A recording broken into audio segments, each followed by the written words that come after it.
Welcome to the Superior Sunrise. I'm Mark Oppold. As we continue on through the morning, Troy Marshall joining us this morning. He's Director of Commercial Industry Relations with American Angus Association. Great partners for a long time with Superior Livestock, 25 years, and as far as Marshall Cattle Company, so he knows all about cattle, and great to be with Angus starting last August.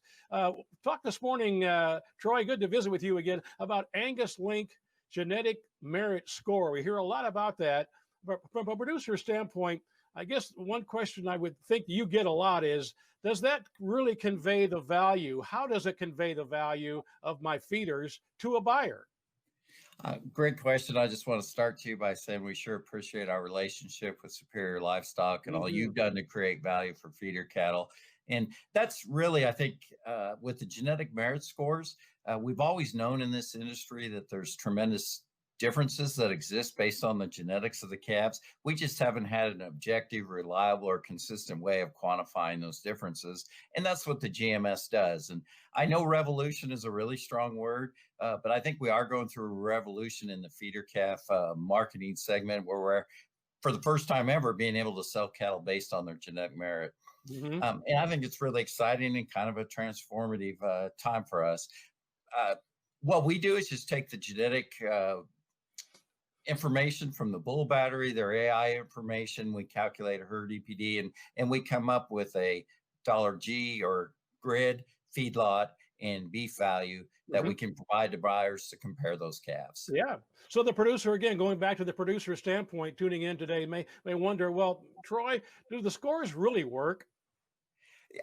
And that's a great question. And we actually were, I think, a little nervous when we started out. We knew EPDs work. We knew we could predict the genetic differences in purebred cattle, but there was a lot of gyrations that had to come down to be able to do that consistently in the commercial side of the business. But they really have. We've collected data on over 130,000 head of calves with GMS scores, and it's done an amazing job of predicting performance in the feed yard and on the rail. And I think the exciting thing is that the marketplace is beginning to differentiate based on those values as well.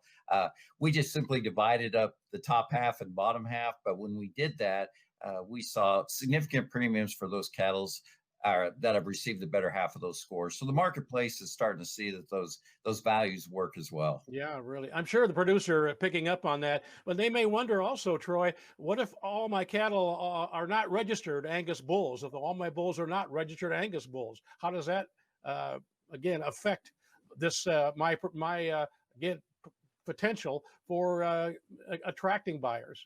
That's another great question. And even though it's a program, or Angus Link is with American Angus Association, they don't have to be all out of registered Angus bulls, or Angus bulls for that matter. Whether you're getting the GMS scores or you're participating in any of the process verified programs, the only exception being we do have an Angus sired claim. And of course, those calves have to be out of Angus bulls, but otherwise, everyone is free to participate.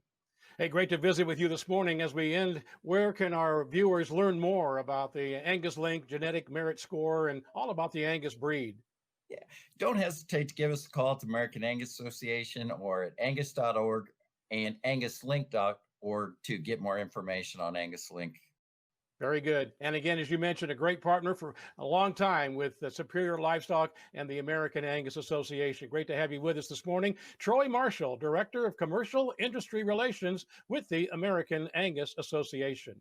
More Superior Sunrise is coming up.